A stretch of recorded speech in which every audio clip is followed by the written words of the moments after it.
So hello বন্ধুরা, আর জয় শ্রীরাম, জয় মহাকাল, হর মহাদেব। তোমরা সবাই কেমন আছো? আর চলে এলাম তোমাদের কাছে আবার একটা কিন্তু নতুন ভিডিও নিয়ে। আর তার আগে বলবো যে এই ভিডিওটা কিন্তু তোমরা অনেকেই বারবার করে কমেন্ট করেছিলে যে দাদা মোট্টো মেলা যাব কিভাবে। তোমরা অনেকেই বারবার করে কমেন্ট করেছিলে যে দাদা মোট্টো মেলার লোকেশান দাও। আর আমি তোমাদেরকে এই কথাটা বলবো যে তোমরা কিভাবে মোট্টো মেলা যাবে এবং কত টাকা খরচা হবে এবং কতক্ষণ সময় লাগবে মোট্টো মেলা পৌঁছাতে, এবং প্রপার অ্যাড্রেসটা তোমাদেরকে সহজভাবে বুঝিয়ে বলবো কত টাকা খরচা হতে চলেছে একজনের মোট্টো মেলা পৌঁছাতে এবং কিভাবে তোমরা যাবে সব কিছু কিন্তু বলবো এই ভিডিওর মাধ্যমে। তো অবশ্যই তোমরা ভিডিওটা লাস্ট পর্যন্ত দেখো, স্কিপ না করে। আর যারা যারা এখনো পর্যন্ত আমার ইউটিউব চ্যানেলে সাবস্ক্রাইব করোনি তাদেরকে বলবো আমার ইউটিউব চ্যানেলে সাবস্ক্রাইব করে নাও। আমার চ্যানেলের নাম রয়েছে কিন্তু মনে রেডিও, আর বেল আইকনে ক্লিক করে রাখো। সমস্ত রকমের ডিজে আপডেটের খবর তোমরা আমার ইউটিউব চ্যানেল থেকে পেয়ে যাবে। আর বিশেষ করে পাওয়ার মিউজিকের আপডেট সর্বপ্রথম সর্বফার্স্ট আমি তোমাদের কাছে পৌঁছে দেবো বন্ধুরা। সমস্ত বক্তব্যকে মনে রেডিও চ্যানেলের পক্ষ থেকে অনেক অনেক স্বাগত। তো চলো বন্ধুরা শুরু করছি মোট্টো মেলায় তোমরা কিভাবে যাবে। প্রথমেই তোমাদের অনেকেই আমাকে বারবার করে জিজ্ঞেস করেছিলেন যে মোট্টো মেলা যাবো দাদা, লোকেশান দাও। আমি তোমাদেরকে লোকেশান দিয়ে দেবো, কিন্তু তার আগে তোমাদেরকে এটা জেনে নেওয়া উচিত যে তোমরা কিভাবে যাবে। যদি তোমরা উত্তর চব্বিশ পরগনা বা দক্ষিণ চব্বিশ পরগনা বা হুগলি বা বর্ধমান বা বীরভূম যারা এই সব জায়গা থেকে যেতে চাও, তাদের ক্ষেত্রে একটা কথা বলবো, তোমরা ডাইরেক্ট কিন্তু হাওড়া স্টেশনে পৌঁছে যাও। হাওড়া স্টেশন থেকে তোমরা যে কোনো উড়িষ্যাগামী ট্রেন ধরো বা পুরীগামী ট্রেন ধরলেই কিন্তু তোমরা ভদ্রক স্টেশনে কিন্তু নেমে যেতে হবে। হাওড়া থেকে ট্রেন ধরলে কিন্তু একটাই ট্রেন কিন্তু ভদ্রক পৌঁছে যাবে। ভদ্রকে নেমে কিন্তু তারপরে তোমাদেরকে বলছি, যারা পূর্ব মেদিনীপুর বা পশ্চিম মেদিনীপুর থেকে যেতে চাও তাদের জন্য বলবো যে তোমরা খড়গপুর পৌঁছে যাও। বা যদি পূর্ব মেদিনীপুরে যাদের হচ্ছে নন্দকুমার, তমলুক এই সব জায়গায় যাদের বাড়ি, তাদের ক্ষেত্রে একটা কথা বলবো, তোমরা মেছেদা থেকে ট্রেন ধরে নিতে পারো। আর যাদের পশ্চিম মেদিনীপুরে বাড়ি তারা কিন্তু ডাইরেক্ট কিন্তু খড়গপুর পৌঁছে যেতে পারো। খড়গপুর থেকে কিন্তু প্রচুর ট্রেন রয়েছে।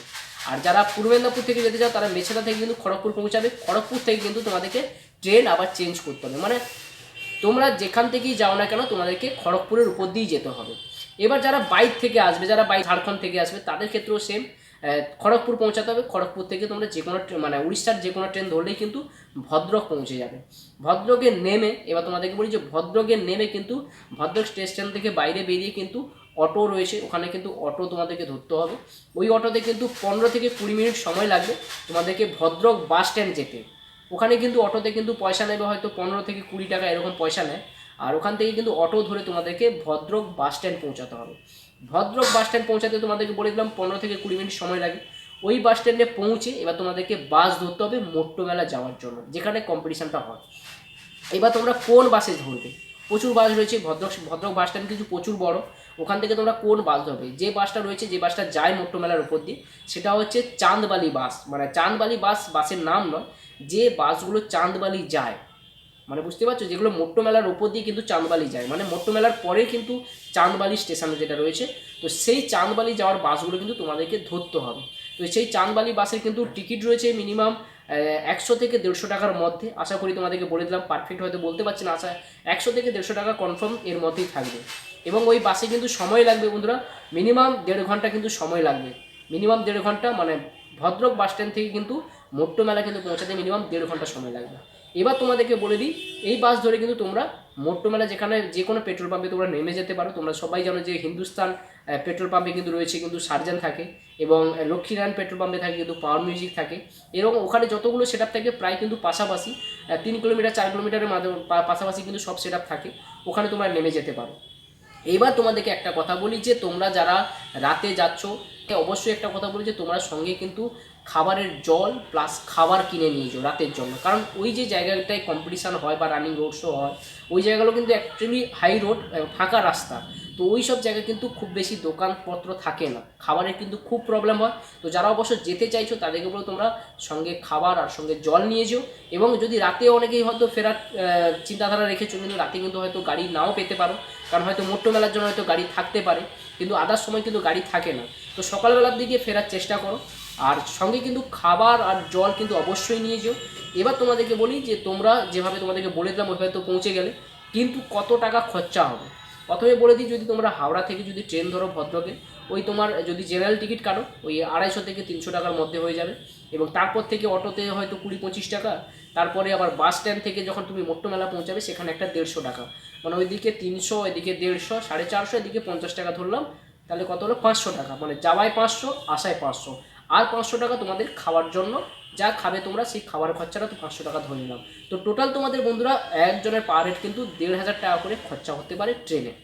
এবার তোমাদেরকে কথা বলি, যদি তোমাদের কোনো বন্ধুবান্ধব সবাই যদি একসাথে যাও তাহলে কিন্তু গাড়ি করে নেওয়াটা খুব বেটার হবে। আমার মনে হয় গাড়ি করে নেওয়াটা খুব বেটার হবে, কারণ তোমরা রিল্যাক্সে যেতেও পারবে, কোনো সমস্যা হবে না, খাবারও ক্যারি করতে পারবে, জলও ক্যারি করতে পারবে, অনেকটা সুবিধা হবে। তো পার হেড 1,500 টাকা করে খরচা, আসা যাওয়া মিলে, খাওয়া দাওয়া নিয়ে মোটো মেলা। আর যারা হয়তো ভাবছো যে আমরা রুম নেব, তোমাদেরকে একটা কথা বলি, ওখানে কিন্তু কোনো রুম পাওয়া যায় না। কারণ যে জায়গাটা আমি বারবার করে বলছি, যে জায়গাটায় রানিং রোড শো বা কম্পিটিশান হয়, সেটা কিন্তু পুরো হাইওয়ে, একদম ফাঁকা জায়গা। ওখানে কিন্তু হোটেল বা রেস্টুরেন্ট বা গেস্ট হাউস কিছু নেই। যদি তোমাদের গেস্ট হাউস নিতে চাও তাহলে কিন্তু চাঁদবালি যে জায়গাটা বললাম সেখানে কিন্তু গেস্ট হাউস রয়েছে, কিন্তু সেখান থেকে কিন্তু মোটো মেলা আসতে কিন্তু আরও 10 কিলোমিটার রাস্তা। তো বুঝতেই পারছো, এত দূর থেকে তো বারবার হেঁটে যাওয়া আসা করা যায় না। বা যদি আরও রুম নিতে চাও তাহলে কিন্তু ভদ্রক বাস স্ট্যান্ডে কিন্তু রুম পাবে, কিন্তু এত দূর থেকে যাওয়া আসা খুব প্রবলেম হবে। তো অবশ্যই তোমরা যারা চিন্তাধারা করছো যে আমরা রুম নেব বা ওখান থেকে খাবার নিয়ে যাবো না, খাবার পেয়ে যাবো, তাদের উদ্দেশ্যে কিন্তু অবশ্যই আমি ঘোষণাটা বললাম, যেটা বললাম তোমাদেরকে, অবশ্যই তোমরা খাবারটা নিয়ে যেও, জল নিয়ে যেও, এবং সঙ্গে কিছু বসে রেস্ট নেওয়ার জন্য সঙ্গে কিছু জিনিস নিয়ে যেও, যেতে পেতে বসা যায়। বুঝতে পারলে তোমরা? এবার তোমাদেরকে আর একটা ইম্পর্টেন্ট কথা বলি, যে তোমরা বারবার করে জানতে চাইছিলে যে দাদা মোটো মেলা যে আমরা যাবো তার লোকেশান, তোমরা বারবার করে লোকেশান চেয়েছিলে। আমি তোমাদেরকে অবশ্যই লোকেশান পাঠিয়ে দেবো, কারণ মোটো মেলাকে 2-3 দিন বাকি থাকবে, সেই ক্ষেত্রে আমি তোমাদেরকে লোকেশান পাঠিয়ে দেবো। লোকেশান নিয়ে চাপ নিও না, তোমাদেরকে আমি লোকেশান অবশ্যই পাঠাবো। আর তারপরে বলি যে তোমরা বেরোবে কখন, যদি তোমরা হাওড়া থেকে ট্রেন ধরো বা কখন পৌঁছাবে, কত ঘন্টা সময় লাগবে, তোমাদেরকে প্রথমেই বলে দিই যে হাওড়া থেকে যদি তোমরা ট্রেন ধরলে কিন্তু ভদ্রক পৌঁছাতে কিন্তু 5.5 ঘন্টা বা 5 ঘন্টা সময় লাগে, 5 ঘন্টা সময় লাগে। এরপরে কিন্তু বাস থেকে কিন্তু পুরো 1.5 ঘন্টা সময় লাগে, বাসে করে যেতে। মানে ভদ্রক বাস স্ট্যান্ড থেকে যদি মোটো মেলা পৌঁছায় সেখানে কিন্তু প্রায় 1.5 ঘন্টা সময় লাগে। মানে এদিকে 5 ঘন্টা, এদিকে 1.5 ঘন্টা, মানে 6.5 ঘন্টা তোমরা হাতে সময় নিয়ে নাও। 6.5 ঘন্টা কিন্তু তোমাদের মোটো মেলা পৌঁছাতে সময় লেগে। তো তোমরা যদি সকাল 9টার মধ্যে যদি বেরো, তাহলে 9 থেকে যদি তুমি পৌঁছে যাবে কিন্তু 3-4টের দিকে কিন্তু পৌঁছে যাচ্ছ। আর যদি তুমি 12টার দিকে যদি ভাবনা চিন্তা করে যদি বেরো, তাহলে কিন্তু তুমি পৌঁছাবে কিন্তু সন্ধ্যা 7টা বেজে যাবে। মানে তখন কিন্তু তোমরা অনেক কিছু দেখতে পাবে না, মিস করে যাবে। কারণ যে প্রথম টেস্টিং থাকে, প্রথম যে একটা টেস্টিং হয়, সেই জিনিসটা তোমরা কিন্তু মিস করে ফেলবে। আর এই বছর কিন্তু মোটো মেলা কিন্তু রানিং রোড শো বা কম্পিটিশনটা কিন্তু তাড়াতাড়ি হতে চলেছে। তো অবশ্যই তোমরা যারা যেতে চাইছো, যারা বেরোতে চাইছো, যারা মোটো মেলা যেতে চাইছো, তাদেরকে উদ্দেশ্যে আমার একটাই কথা বলবো, যে তোমরা তাড়াতাড়ি বেরোনোর চেষ্টা করো। সকাল 9টা থেকে 10টার মধ্যে বেরিয়ে যাও। 9টা থেকে 10টার মধ্যে যদি বেরিয়ে যাও, তাহলে কিন্তু বিকেলবেলা তোমরা পৌঁছে যাবে 4টে-5টার মধ্যে কিন্তু ওখানে পৌঁছে যাবে। বুঝতে পারলে তোমরা প্রপারলি কখন বললাম? তো সেই কারণে সুবিধা হবে। যদি 12টার দিকে যদি বেরো, তাহলে কিন্তু তোমরা অনেক রাত হয়ে যাবে বা অনেক দেরি হয়ে যাবে ওখানে পৌঁছাতে। তো অবশ্যই তোমাদের সব কিছু ক্লিয়ার করে বলে দিলাম। লোকেশানও আমি পাঠিয়ে দেবো, 2-3 দিন পরে কিন্তু লোকেশান পাঠিয়ে দেবো, মোটো মেলা যে লোকেশান রয়েছে। আর যারা যেতে চাইছো তারা যেতে পারো। আরও যদি একটা কাজ করতে পারো, যদি তোমাদের সাথে যদি 5-6 জন লোক বা 5-6 জন ফ্রেন্ড থাকে, যদি 5-6 জন মিলে যাও, তাহলে কিন্তু ভদ্রক স্টেশন থেকে বেরিয়ে যে অটোগুলোর জন্য তোমরা বাস স্ট্যান্ডে পৌঁছেছিলে, সেই অটোগুলোকে তোমরা কিন্তু বুক করে নিতে পারো। 5-6 জন যদি থাকে, তাহলে 5-6 জন মিলে কিন্তু অটোগুলো বুকিং করে তোমরা ডাইরেক্ট কিন্তু মোটো মেলা পৌঁছে যেতে পারো। তাহলে কিন্তু আর বাসের ঝামেলা থাকে না।